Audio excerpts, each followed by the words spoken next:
Eu já falei algumas vezes sobre este assunto e é um assunto muito delicado, porque essa semana eu recebi uma enxurrada de mensagens, tanto no Facebook como no meu WhatsApp, de pessoas me perguntando com respeito a um fato que aconteceu há 2 semanas atrás, que eu acho que a grande maioria ficou sabendo aqui, que foi noticiado que 2 pastores da Igreja Assembleia de Deus cometeram suicídio.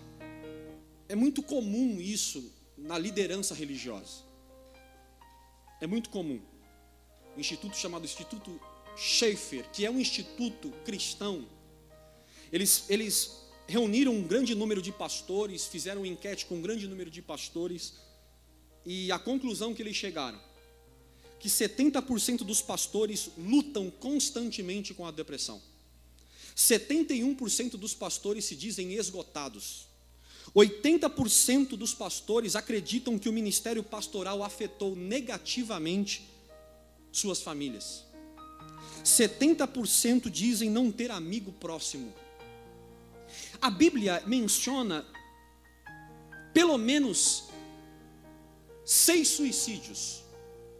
Você vai encontrar em Juízes capítulo 9 o suicídio de Abimeleque. Você vai encontrar em 1 Samuel o suicídio de Saul e o suicídio de seu pajem, do seu escudeiro, que se lançaram sobre a sua própria espada e tiraram a sua própria vida. Você vai encontrar um dos generais de Saul, Aitofel, também, que se suicidou. Um rei de Israel, Zimri, que também tirou a sua própria vida, 1 Reis capítulo 16, e o mais famoso de todos, que foi Judas Iscariotes. Então a Bíblia tratou também de deixar claro a possibilidade, sabendo que cada indivíduo aqui estava dentro de um contexto, como todos nós estamos. A depressão, ela não escolhe cor, ela não escolhe etnia, não escolhe grau social ou financeiro. A depressão é uma doença. E segundo estimativa agora de 2017, são aproximadamente 400 milhões de pessoas que sofrem com depressão no mundo. O Brasil, aqui no Ocidente, é o país que mais sofre com depressão. Existe uma estatística e a ciência diz que até 2022, depressão será tão comum como dor nas costas. Todo suicida não quer morrer. Ele quer se livrar da dor que está sentindo. Eu não passei por um processo de depressão, mas cuidei de algumas pessoas que passaram. Existem quadros que as pessoas que viveram isso dizem que é uma dor insuportável. Alguém chega a dizer que é como se vestir num caixão, ou seja, engolir a própria morte em vida. É algo surreal. É um sentimento inexplicável. É um conflito que precisa de tratamento. Depressão tem níveis. Nem todo mundo tem depressão em nível extremo, grave, a ponto de chegar ao suicídio. Mas tem níveis. Seja ele qual nível você esteja, você precisa de ajuda. Pastor, defina para nós o que é depressão. Impossível. Nem a ciência ou a medicina consegue definir, porque é uma doença complexa. Quem tem acha que não tem. Porque confunde muito com ansiedade, com tristeza. Mas nós podemos sinalizar o que é depressão. E Elias sinalizou. Porque Elias tem um conflito na sua vida, ele deita para dormir, o anjo acorda ele, e ele está deprimido. Ele come, bebe, anda 40 dias e entra numa caverna deprimido. O texto quer nos mostrar que o sentimento duradouro é sinal de depressão. Nem toda tristeza é depressão. Quem fica triste aqui, diga amém. Eu fico triste também. Mas se essa tristeza se prolongar, for contínua você precisa procurar ajuda. Depressão pode ser diagnosticada de várias formas. Para você ter uma ideia, agora avançou muito, a medicina avançou muito. Mas houve tempo que para diagnosticar a depressão, o indivíduo tinha que ficar 1 ano passando com um profissional, para o profissional diagnosticar a depressão, de tão complexa que é essa doença. Ela mata, acreditem vocês, mais que o câncer no mundo. Então é algo sério, gente. Como que desencadeia isso? Pelo menos de dois fatores. Fatores internos e fatores externos. O que é fatores internos, pastor? É quando há um déficit nos nossos neurotransmissores. O que é isso? Principalmente um chamado serotonina, que eu não vou entrar em questão aqui.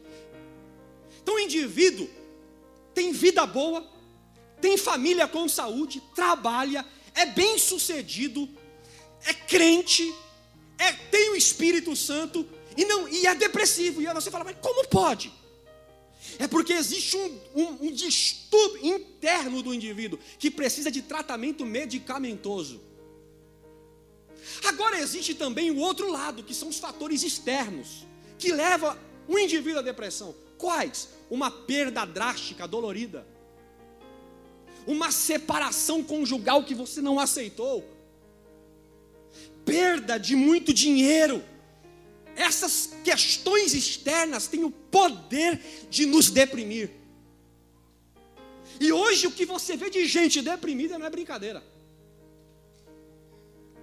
Gente, eu vim aqui falar para vocês, olha, que a depressão não é autocurável. Vou esperar passar, pastor. Não. Se você tem alguém na família que sofre com depressão, você que já sofreu, quem já sofreu com depressão aqui? Levante a mão. Olha quantas pessoas já sofreram com depressão aqui, ou está sofrendo. Porque a família pensa que é bobagem. A igreja evangélica acha que é demônio.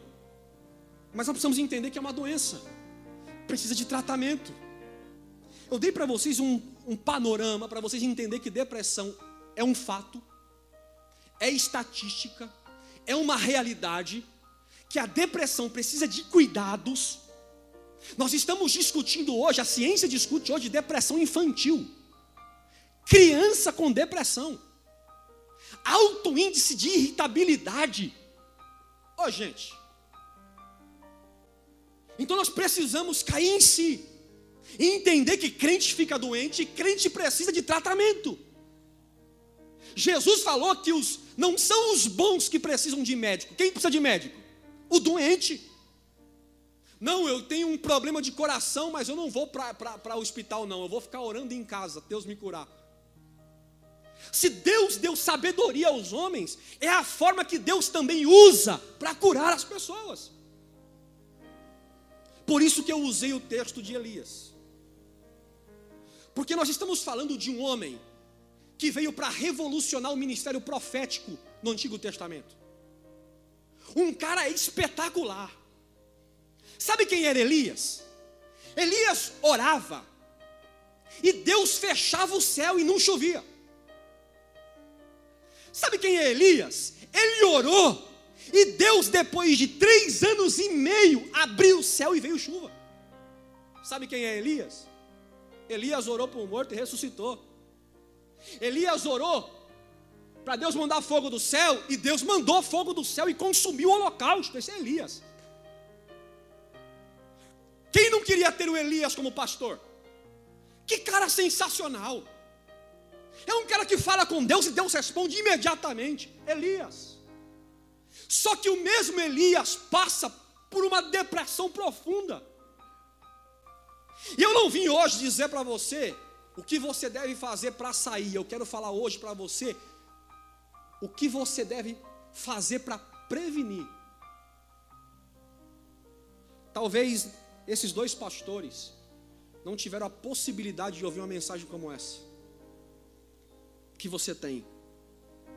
Que essa mensagem seja o pão que Elias recebeu, que te dê força para caminhar muitos dias. Pastor, eu não tenho depressão. A estatística diz que 1 em cada 5 pessoas no mundo vai passar por um período de depressão. Então, pode ser que amanhã Pode ser que eu amanhã tenha que enfrentar um momento desse. O que eu tenho que fazer, pastor, para prevenir? Vamos lá. Elias foi chamado por Deus para trazer de volta o povo que estava desviado, para voltarem todos para Deus novamente. Ele é o profeta da reconciliação. E Elias percebe que o povo é cruel, o povo quer nem saber de Deus, o povo está desviado. O povo não quer saber de adorar o Senhor. O que Elias faz? Elias profetiza, Deus seca a terra, 3 anos e meio sem chuva, resultado, caos, fome, os animais com sede no pasto, a plantação secando, não tem água. Aí o Elias ora, Deus manda água, chove novamente, restabelece a tranquilidade em Israel. O que Elias estava fazendo? Dizendo que quem controlava aquela nação era Deus. Porque Baal, para quem não sabe, era chamado pelos babilônicos de o Deus da chuva. Então quando Elias ora para Deus parar de chover, é Deus dizendo para o Acabe, para Jezabel e todo o povo que quem é o Deus de Israel não é Baal que faz chover, mas o eterno poderoso Deus de Israel. Aí Deus prova. O que acontece? Diga comigo, nada. Aí Elias fala, então vamos fazer o seguinte, chama os profetas de Azera, os profetas de Baal, 850 camaradas. Faz um holocausto aí, ora ao Deus de vocês. Vamos ver se o Deus de vocês responde. E eles vão lá, faz o holocausto e começa a orar. Baal! E se cortam, e fazem os seus rituais, e nada de responder. Elias começa a caçoar. Vai, fala mais alto aí. Acho que o Deus de vocês não estão ouvindo. Vai mais alto. E eles começam a gritar mais alto, e nada. Aí Elias falou, chega. Pega aqui, deixa eu montar o meu altar. Elias vai e monta o altar dele. Elias manda pôr água no altar. Por que pôr água? Para que ninguém colocasse em dúvida o que Deus ia fazer. Aí quando estava tudo encharcado o altar, ele falou, põe mais um pouco de água, encharca o altar, vamos lá, agora eu vou fazer uma oração, e se Deus responder com fogo, esse é Deus. Beleza. Elias faz a menor oração, uma das menores orações da Bíblia. A Bíblia diz que Deus manda um fogo do céu e consome o holocausto, lambe toda a água. Você imagina isso? E o que aconteceu com o povo? A Bíblia diz que o povo se prostrou e adorou ao Deus de Israel. Elias faz o seguinte, vamos matar os profetas agora. Pegaram todos os fios da espada e foram atrás dos profetas. Mataram 850 profetas naquele dia. Elias e alguns dos homens do povo. Qual foi o erro de Elias? Primeiro, Elias fez o que não devia ter feito. Deixa eu fazer uma pergunta. Quem foi que mandou matar os profetas? Hein, Elias? Responde. Quem mandou? Deus não mandou. Mas Elias foi no seu braço. O que Elias estava fazendo? Querendo implantar a vontade de Deus à força. Vai ser do jeito que eu acho que tem que ser. E quem mandou Elias? Você fazer isso aí? Elias queria implantar a vontade de Deus à força em Israel. Se não vai por bem, vai por mal. Resultado, esgotamento, depressão. Porque quando a gente sai do propósito de Deus, qual é o resultado? Tristeza, angústia, dor, decepção. Porque a gente vai culpar Deus por ações nossas. Grande parte dos nossos problemas existem porque a gente fez o que não deveria ter sido feito. Muitos líderes, agora aguenta isso aqui, muitos pastores se suicidam, alguns por um problema psíquico ou um problema de fatores exteriores, alguns porque não são pastores, mas querem ser pastores, usurparam a vocação. Eugene Peterson disse o seguinte: boa parte dos pastores no mundo não são pastores, são sujeitos esborrifando água em planta de plástico. 1/3 são massagistas. 1/3 são religiosos. Apenas 1/3 são pastores vocacionados. Elias extrapola. Tá bom, Elias, você já orou, Deus mandou fogo do céu, tá bom. Elias extrapola, vai além do que Deus mandou fazer. Vai além daquilo que estava no plano, no propósito de Deus. Meu irmão, ouça a voz do Espírito Santo. Para de correr. Para de querer cumprir a vontade de Deus, o propósito, a força. Descubra a tua vocação. Descubra para aquilo que você foi chamado. Faça a vontade de Deus e você será feliz. É Salmo de número 1, bem-aventurado o homem que não anda segundo o conselho dos ímpios, nem se detém no caminho dos pecadores, nem se assenta na roda dos escarnecedores, antes tem o seu prazer na lei do Senhor, e na sua lei medita de dia e de noite. Este será como árvore plantada junto a ribeiros de água, dá fruto na estação, e as folhas não caem, tudo quanto faz prospera. O que tem de gente que fica na minha cola como pastor, faz isso aqui, pastor, mexe ali, pastor. Eu não posso. Eu tenho que parar, pensar, analisar, ouvir Deus, ouvir a minha consciência, a minha vocação. Eu não posso querer abraçar o mundo, você não pode querer abraçar o mundo. Tem tanta gente que cuidando de gente, esquecendo de cuidar de si mesmo. Não preciso cumprir a vontade de Deus. E a tua família? Não é vontade de Deus? Tua saúde não é vontade de Deus? Quem está ouvindo a voz de Deus diz amém. Quer se privar de uma depressão? Segundo, Elias deu crédito ao que ele deveria descartar. Elias ouvia a Deus. Na hora que ele mais precisava, ele não ouviu Deus, ele ouviu Jezabel.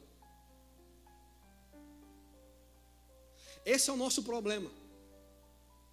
Jezabel disse assim: eu vou matar você. Espera aí, se Elias continua ouvindo Deus, quem dá ordem para Elias ficar vivo? É Jezabel ou é Deus? Deus. Então por que ele ouviu Jezabel? É o que a gente faz, a gente costuma ouvir aquilo que era para descartar. Porque as palavras têm poder de mexer com a gente. Você já teve aquele dia que você estava legal, meu, bem, bacana, tudo correndo legal, boas notícias. Aí chegou alguém perto de você e falou assim, ó, tá sabendo? Aí o quê? Fulano falou isso de você. Acabou o dia, né, irmãos? Agora existe uma máxima: ninguém fere ninguém, a não ser que você se permita ser ferido. Porque você pode falar o que quiser de mim. O que você vai dizer sobre mim não determina quem eu sou. Pronto. É o que Deus diz sobre nós, é o que determina o que a gente é. É o que a tua consciência, a tua razão diz de você, é o que determina o que você é. Ah, mas fulano falou, fiquei chateadinho, mas tem a ver com o que você é? Não, descarta.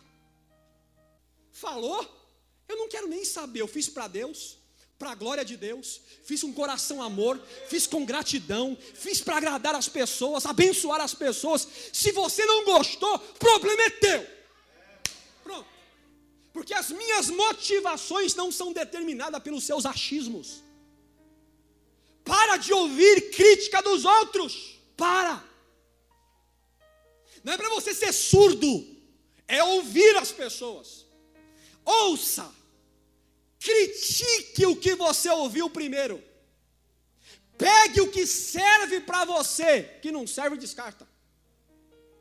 Senão você vai deprimir. Para de ouvir um pouco os outros. Para de ouvir um pouquinho a si mesmo. Ouça um pouco a palavra de Deus. E você vai conseguir vencer a depressão, seja ela em que nível estiver. Terceiro, Elias se apartou da realidade. Porque a depressão, quando a gente está triste, a primeira coisa que a gente faz é se isolar. Sim ou não? Não quero ficar com ninguém.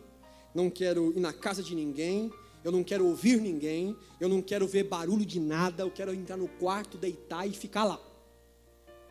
O que o depressivo ou aquele que está ponto de se deprimir, quer fazer? Ele acha que o isolamento é um método para se livrar do problema.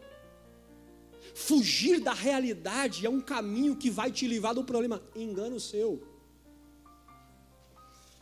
1 Reis 19:3 diz que Elias foi para o deserto e fez o quê?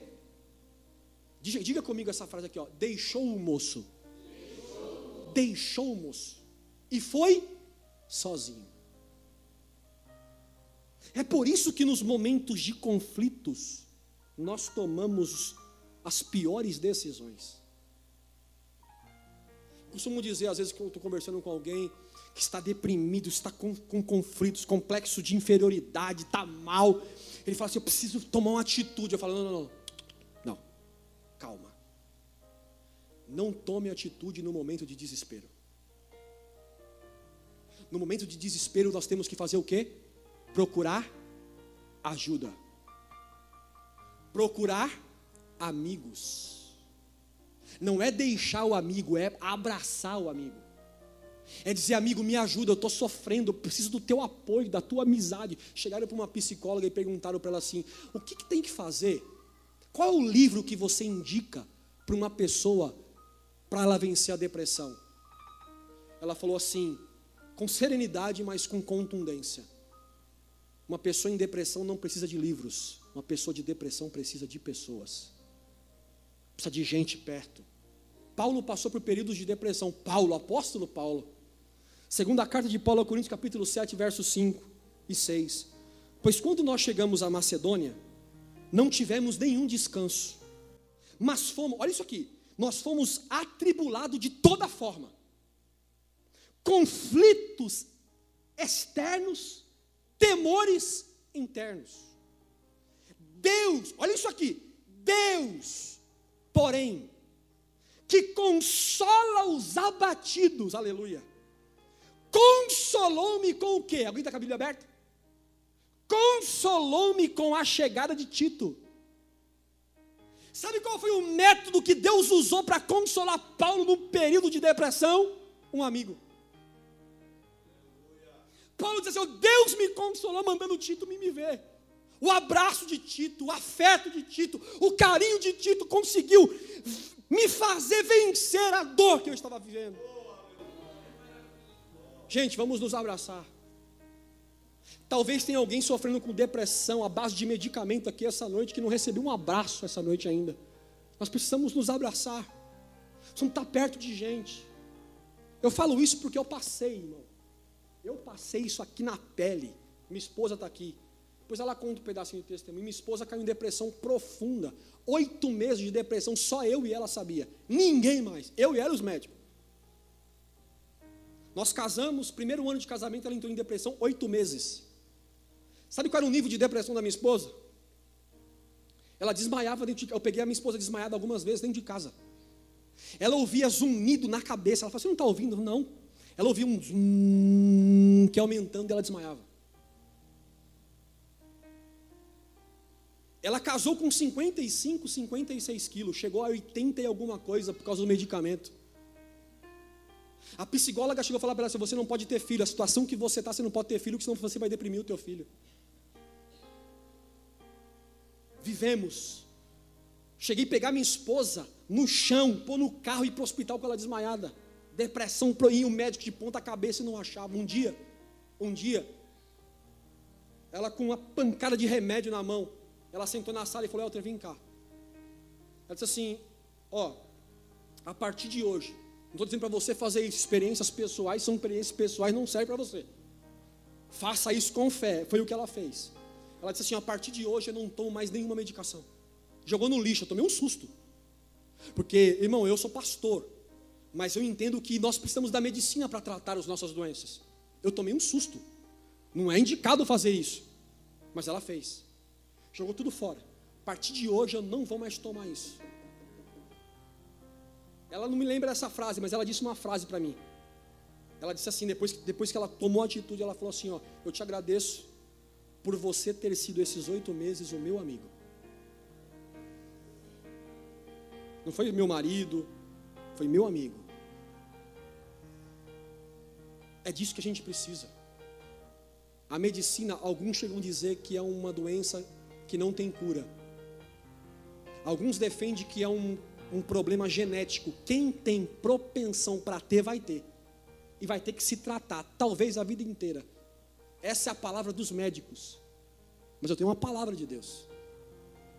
A palavra de Deus diz que Ele é quem dá força para o cansado. Ele dá ânimo ao desanimado. O nosso Deus foi na caverna fazer uma terapia, sabe com quem? Com Elias. Elias não tinha um divã, nem um psicólogo, um psiquiatra, um psicanalista ou um psicoterapeuta. Elias não tinha ninguém, sozinho. Quem ele tinha? Deus. E Deus foi lá e disse: Elias, o que você está fazendo aqui? Deus aparece para Elias e lhe faz uma pergunta. Por quê? Processo terapêutico. Deus estava levando Elias para uma reflexão. E sabe o que mais impressiona? É que Deus não disse: Elias, o que você faz aí? Você pensaram o detalhe do texto? Elias, o que você faz aqui? O que você faz aí é o mesmo que eu ligar para alguém e falar assim: o que você está fazendo aí na Vila Formosa? Nós estamos aqui no Colorado. Mas quando eu estou perto de alguém, qual é a pergunta que eu faço? O que você está fazendo Sabe o que o texto está dizendo? Que Deus não estava longe de Elias. Depressão não é ausência de Deus. Você pode passar por uma depressão profunda. Lembre-se sempre, Deus estará lá. É o que o salmista diz: ainda que eu ande pelo vale da sombra, da morte, da depressão, do suicídio, eu não temerei mal algum, porque tu estás comigo. O que você está fazendo aqui, Elias? Por isso que foi cantado: Ele é o Deus Emanuel, Deus conosco. Ele não é o Deus conosco só nos montes, nas vitórias, nos milagres. Ele é Deus conosco nas perdas, no sofrimento, para nos ajudar a passar pela luta, a passar pela provação, aguentar o tranco. E é isso que Deus te trouxe aqui para lhe dizer. Alguém pode ter te dito: acabou, você vai morrer deprimido, você vai depender de faixa preta a vida inteira. Mentira, Deus ainda tem poder para curar, para restaurar e libertar o homem doente do seu espírito. Aleluia. Por que Deus não apareceu no fogo? Por que Deus não apareceu no terremoto? Por que Deus apareceu na brisa? Porque depressivo não precisa de ordem. Depressivo não precisa de briga, de grito. Depressivo precisa de quê? De afeto. Deus não estava no terremoto, no fogo, porque Elias estava vivendo um terremoto e um fogo dentro dele. Elias precisava era do sopro de Deus. Calma, Elias. Calma. Eu estou aqui. Sabe o que Deus faz para encerrar? Tinha muita coisa para falar, mas sabe o que Deus faz para encerrar? Olha o que Deus faz. Elias, levanta da tua depressão e volta o caminho que você percorreu, porque você ainda vai ungir um rei e vai ungir um profeta no teu lugar. Sabe o que Deus estava dizendo para Elias? Elias, tua depressão não será capaz de parar o plano e o propósito que eu tenho na sua vida. Que Deus te abençoe.